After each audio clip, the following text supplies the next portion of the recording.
मेरा नाम लब्धि है और पिछले पार्ट में आपने देखा कि कैसे मैंने और मेरे बाकी सारे दोस्तों ने हम सब ने मिलकर अपना 12th बोर्ड एग्ज़ाम कंप्लीट कर लिया था और उसकी खुशी में हम सभी कुशल के घर गए थे ताकि हम वहाँ सेलिब्रेट कर सके। कुशल के घर में लविक को वीजा बोर्ड मिल जाता है और फिर हम सभी ये प्लान बनाते हैं कि हम रात में कुशल के मॉम डैड के सोने के बाद उस वीजा बोर्ड का इस्तेमाल करेंगे और किसी आत्मा से बातें करेंगे और उससे क्वेश्चंस पूछेंगे।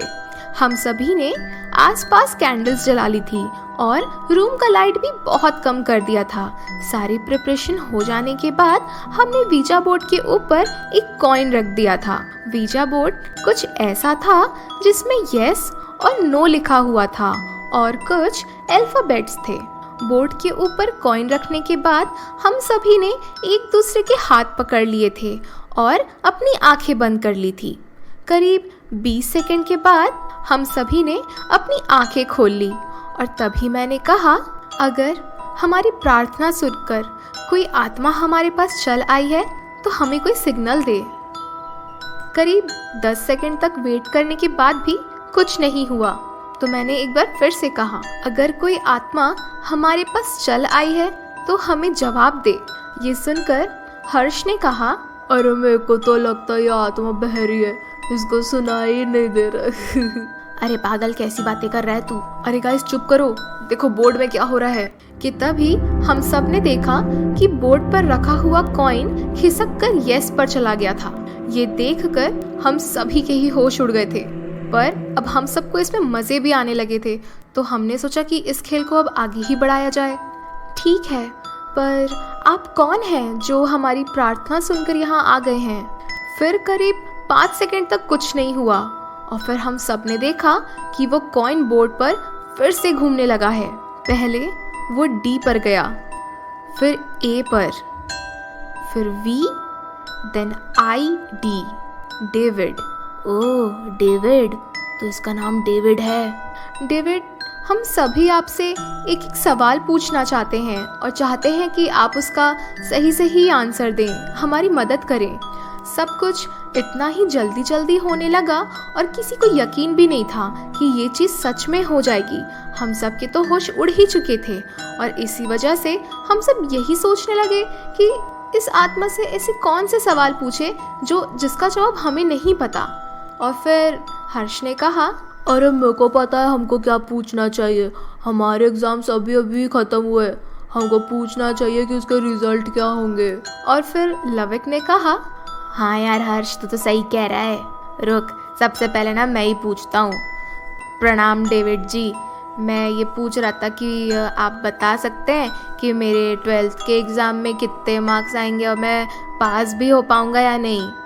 फिर से करीब 10-15 सेकंड तक कुछ भी नहीं हुआ और फिर अचानक से बोर्ड में रखा हुआ कॉइन खसक कर यस पर चला गया और फिर धीरे से वो कॉइन 6 पर गया और 1 पर। इससे लविक को ये पता चल गया कि वो एग्जाम में पास हो जाएगा और उसके परसेंट 62 होंगे। ये जानने के बाद वो बहुत ही ज़्यादा खुश हो जाता है क्योंकि उसके इतने परसेंट आज तक नहीं आए थे।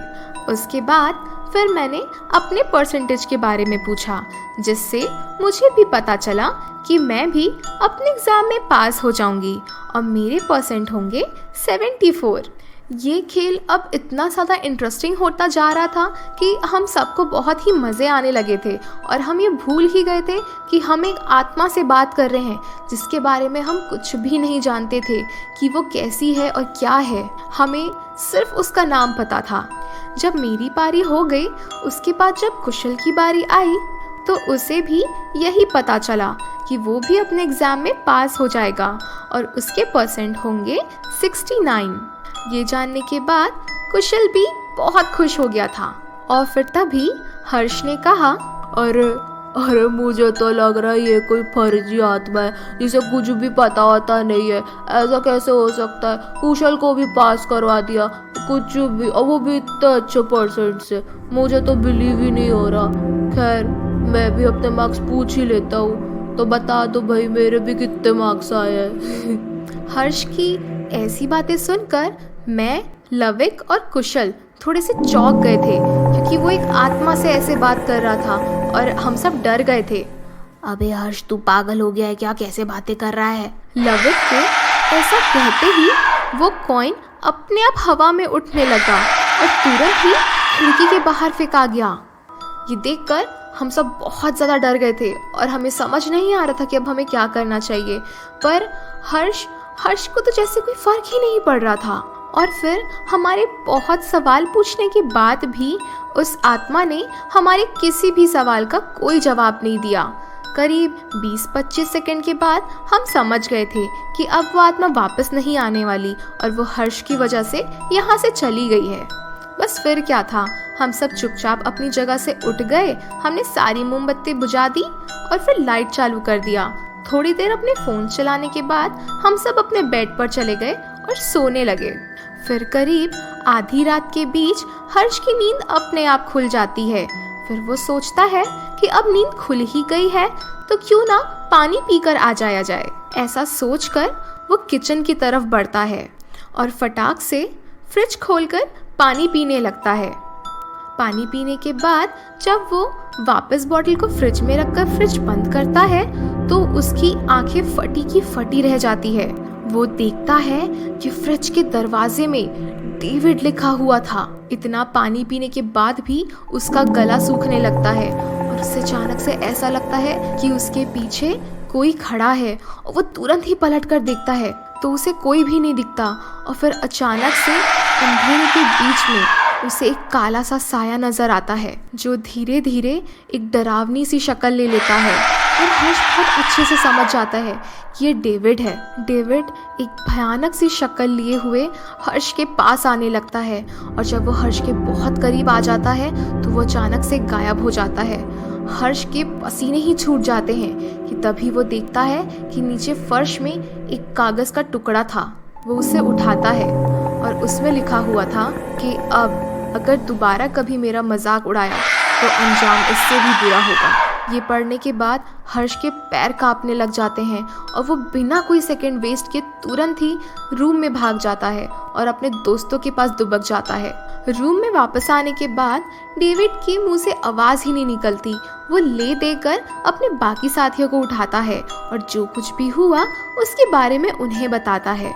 फिर हम सभी ने बहुत मुश्किल से डेविड को संभाला और दोबारा फिर कभी उस वीजा बोर्ड का इस्तेमाल नहीं किया। पर हमें इतना तो पता चल ही चुका था कि वो वीजा बोर्ड काम बहुत अच्छे से करता है और ये चीज़ बहुत ही ज़्यादा खतरनाक है क्योंकि जो हर्ष के साथ हुआ उसके साथ और बुरा भी हो सकता था। पर उसकी किस्मत अच्छी थी कि उसे कोई चोट नहीं आई।